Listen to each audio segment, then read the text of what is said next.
जिस घर में कन्या नहीं होती वह घर कैसा होता है?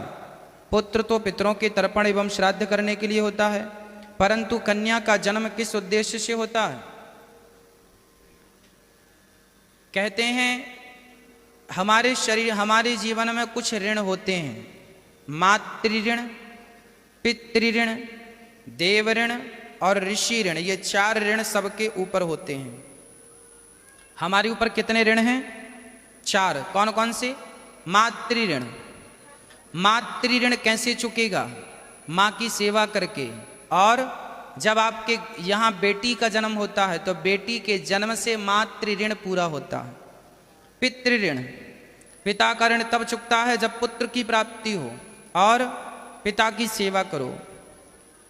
देव ऋण तब चुकता है जब आप देवताओं की उपासना, भगवान की आराधना करें, भगवान का भजन करें, भगवान का चिंतन करें, तब देव ऋण से मुक्ति मिलती है। और चौथा ऋण है ऋषि ऋण। जब वेद पुराण सुनते और पढ़ते हैं आप तो ऋषि ऋण से आपको मुक्ति मिल जाती है। यह 4 ऋण होते हैं, इस प्रकार से चुकाए जाते हैं। आप कह रहे हैं भगवान इतने कृपालु हैं तो फिर दुख क्यों देते हैं? देखो बात ऐसी है, भगवान किसी को दुख नहीं देते। राम न मारे काहू को, पापी नहीं आराम, आप ऐसे मर जाते हैं कर कर खोटे काम। भगवान क्यों दुख देंगे किसी को? अच्छा एक बात बताओ, आपके 4 बेटे हैं या 2 बेटे हैं? आप माँ बाप हो अपने बच्चों के। आज आपका बेटा गलत रास्ते पर चले और उसे कोई मारे, उसे कोई दंड दे, तो क्या उसे आपने दंड दिया? भाई माँ बाप थोड़ी चाहते हैं कि मेरा बेटा कष्ट उठाए, फिर भी माँ बाप के होते हुए बेटों को कष्ट उठाना पड़ता है कि नहीं? हाँ या ना? फिर तो माँ थोड़ी चाहती है कि मेरे बेटे को कोई तकलीफ, फिर भी क्यों? क्योंकि उसके कर्म ऐसे हैं। सुख दुख कर्म पर निर्भर करते हैं। ना भगवान कुछ कर सकता है, ना माँ बाप कुछ कर सकते हैं, ना गुरु कुछ कर सकता है। आपने कर्म गलत किए हैं तो भोगना पड़ेगा। पितामह भीष्म को बाणों की सैया पर लेटना पड़ा। अब कोई कहे भगवान ने इन्हें इतना कष्ट क्यों दिया? कष्ट इसलिए मिला क्योंकि इनके कर्म खराब थे। कर्म पितामह के हाँ खराब थे। इन्होंने पिछले जन्म में एक सांप को कांटों के ढेर में फेंक दिया था। सांप को कांटे चुभ गए थे और वो तड़प तड़प के मर गया। उसी का परिणाम इन्हें भी बाणों की सैया पर लेटना पड़ा। फिर ये सब कर्म भूमि है। यहाँ जो हम करते हैं वही हम पाते हैं। हमारे कर्म, भगवान किसी को दुख देते ही नहीं। देते हैं? भगवान की तरफ से कोई दुखी नहीं है। आप दुखी हैं तो सिर्फ अपने कर्मों की ओर से।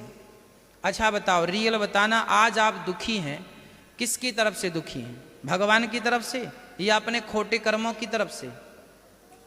कौन दुख देता है आपको? आप अच्छे कर्म करते नहीं हैं। आप दिन भर लड़ाई झगड़ा करते हैं, पढ़ाई लिखाई करते नहीं हैं, बिजनेस व्यापार करते नहीं हैं, कमाते धमाते हैं नहीं और रोते रहते हैं भगवान ने बड़ा दुख दिया। भगवान ने कहा है हाथ पांव तो भगवान ने दे दिए, अब ना कमाओ, इसमें तुम्हारी अपनी नाकामी है। ईश्वर ने तो हाथ पांव दे रखे हैं। हाँ, ईश्वर ने तो हाथ पांव दिए हैं। इन हाथ पांव से आप सब कर सकते हैं। बुद्धि भी दे रखी है परमात्मा ने, सही गलत की पह। आपको ये भी पता है कि ये लाल रंग है, ये वाइट रंग है, ये सफेद, आपको पता है ना सब चीजें। मतलब आपको नॉलेज तो सब है, लेकिन आप उसका उपयोग नहीं करते और दुखी हैं। इसमें विधाता का कोई कसूर है? क्या कसूर है बताओ? आप यदि दुखी हैं, इसमें विधाता का क्या कसूर है? आप क्यों नहीं मेहनत करते हैं? आप अपनी मेहनत से क्यों नहीं अपने दुखों को दूर करते? क्यों झगड़ा करते हैं इतना ज्यादा? पहले तो हाइपर होके झगड़ा कर लिया और फिर महाराज बड़ा दुख है, काहे गुस्सा किया? किसने कहा था? क्यों झगड़ा किया? क्यों नहीं अपने क्रोध पर काबू रखा? हर व्यक्ति अपने अपने कर्मों का फल भोग रहा है और ये याद रख लेना चाहिए कि हमारे दुख में हम ही जिम्मेदार हैं। को न काहू को सुख दुख कर दाता, निज कृत कर्म भोग सब भ्राता। हर व्यक्ति अपने दुख का जिम्मेदार वो स्वयं है। आपके दुख का जिम्मेदार कौन है? कौन है बताओ? रियल बताना, सच्ची। क्या हमारे दुख के जिम्मेदार भगवान हैं? दिल में हाथ रख के कह दो कि भगवान है। आपके दुख का जिम्मेदार कौन है? आप स्वयं हैं। आपके पास बुद्धि है, खोपड़ी है, सब कुछ है, क्यों नहीं मेहनत करते? क्यों नहीं 2 पैसा कमाते? क्यों तुम झगड़ा करते हो? क्यों लड़ाइयां करते हो? क्यों चुप नहीं रह जाते? कोई गाली दे तो चुप रह लो ना, क्या जरूरत है बोलने की? हर बात का उत्तर देने की जरूरत नहीं होती, चुप रहा करो। आप जरा चुप रहना सीख लीजिए और जरा मेहनत बढ़ा दीजिए, आपके जितने कष्ट हैं, जितने दुख हैं, अपने आप समाप्त हो जाएंगे। सोना गंदा हो जाए तो भट्टी पर डालना पड़ता है, अपने आप उसमें चमक आ जाती है। जरा सा अपने आप को तपाओ तो सही, ये दुखों की जो जंग लगी है ना, अपने आप निकल जाएगी। आप तपाने को तैयार नहीं। आदमी घर बैठा है, काम धाम कुछ करता नहीं है, खटिया तोड़ रहा है, महाराज जी बड़े दुखी हैं, भगवान ने तो भाग्य ऐसा बनाया है, किस्मत में कुछ है ही नहीं। अरे पागल, कर्म करेगा नहीं तो किस्मत भगवान थोड़ी, भगवान किसी की किस्मत नहीं बनाते, आपकी किस्मत आप स्वयं तैयार करते हैं। किस्मत मीन्स अच्छे बुरे कर्म। आपने अच्छे कर्म किए तो आपकी किस्मत अच्छी। आपने एग्जाम अच्छा दिया, फास्ट, आपके 10 क्वेश्चन आए और 10 में आपने 10 को खूब बढ़िया से लिखा, खूब बढ़िया से लिखा, तो जब आपने कर्म अच्छा किया तो आपकी किस्मत में नंबर कितने आएंगे? 100 के 100 आएंगे। और आपके 100 में से 50 नंबर आए, 50 नंबर आए, मतलब आपका भाग्य में, अरे महाराज हमारे भाग्य में तो 50 न। पागल, भाग्य भी तू नहीं बनाया है। तू अच्छे से काम करता, अच्छे से एग्जाम देता, मन लगा के पढ़ता तो तेरे भाग्य में भी 100 नंबर आते। तूने कर्म अच्छा नहीं किया इसलिए तेरा भाग्य बिगड़ गया। कर्म से भाग्य बनता है और कर्म से भाग्य बिगड़ता है। अब आपको बनाना है, बिगाड़ना है, स्वतंत्र हैं आप।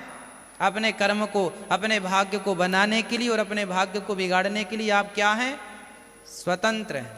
इसलिए दोष भगवान के माथे न थोपा जाए कि भगवान ने हमें दुख दिया। गाड़ी आप देख के नहीं चला रहे हैं, गाड़ी चला रहे हैं, एक्सीलेटर भी है, ब्रेक भी है।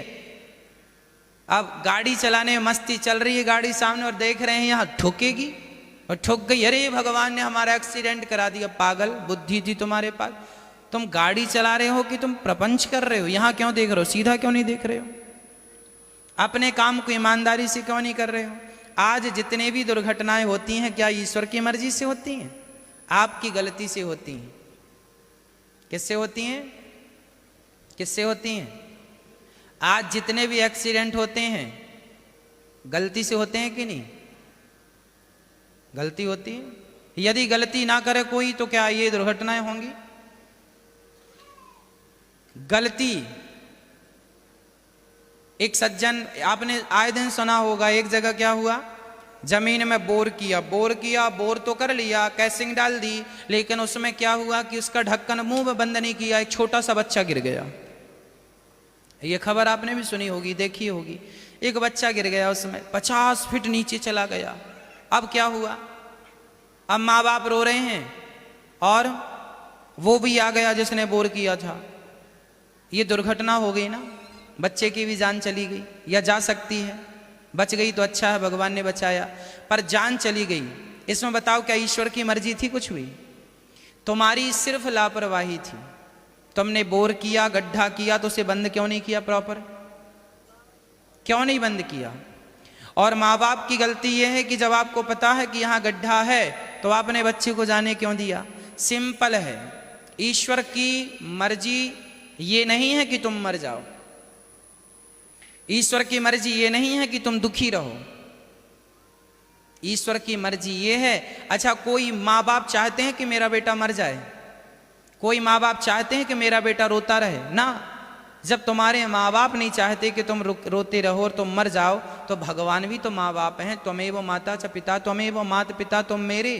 तो ये भगवान हमारे माँ बाप हैं, वो नहीं चाहेंगे कि तुम मर जाओ, वो नहीं चाहेंगे कि तुम दुखी रहो, पर दुखी हो और मर रहे हो तो अपनी लापरवाही से। इसलिए हमें सदा क्या रहना चाहिए? सावधान। हमें दुर्घटनाओं को आमंत्रण नहीं देना चाहिए, इसलिए हमें सजगता से काम करना चाहिए। अन्य देशों में लापरवाही नहीं है जितनी लापरवाही भारत में है। अभी देखो बाढ़ का समय चल रहा है। एक बार क्या हुआ, झरना था, झरना बहुत ऊंचा, लगभग 50 फीट ऊपर से पानी नीचे गिर रहा था, और ये सेल्फी लेने वाले वहां झरने के पास जाके सेल्फी ले रहे। एक सज्जन का पांव फिसला, सीधा अंदर चला गया, मर गया। अरे महाराज भगवान ने प्राण ले लिए। क्यों भगवान ने प्राण ले लिए? सेल्फी ने प्राण लिए। क्यों लापरवाही करते हो? तुम्हें दिखता नहीं है कि झरना है, पांव फिसल सकता, क्यों खतरा मोल लेते हो? मर गए तो फिर दोष ना देना। इसलिए हम आपको एक भजन सुनाया करते हैं, न देना दोष किस्मत को, विपत्ति तो सब पे आती है ना। किसी को दोष देने से कोई फायदा नहीं। आपकी लापरवाही ही आपको नुकसान देती है, कष्ट देती है, और फिर दोष ईश्वर को देते। भगवान भी हंसते होंगे, लो मेरी कोई गलती नहीं है। जैसे पत्नी की कोई गलती नहीं है, पति ने आके एक जड़ दिया गाल में। जैसे बच्चे की कोई गलती नहीं है, माँ ने एक जड़ दिया गाल में। बच्चा सोचता गलती क्या है मम्मी बताओ, माँ को पता ही नहीं मैंने किस गलती से मार दिया, मन था मार दिया, बस। पत्नी को पता ही नहीं पति ने आज क्यों ठुकाई की है, पता ही नहीं।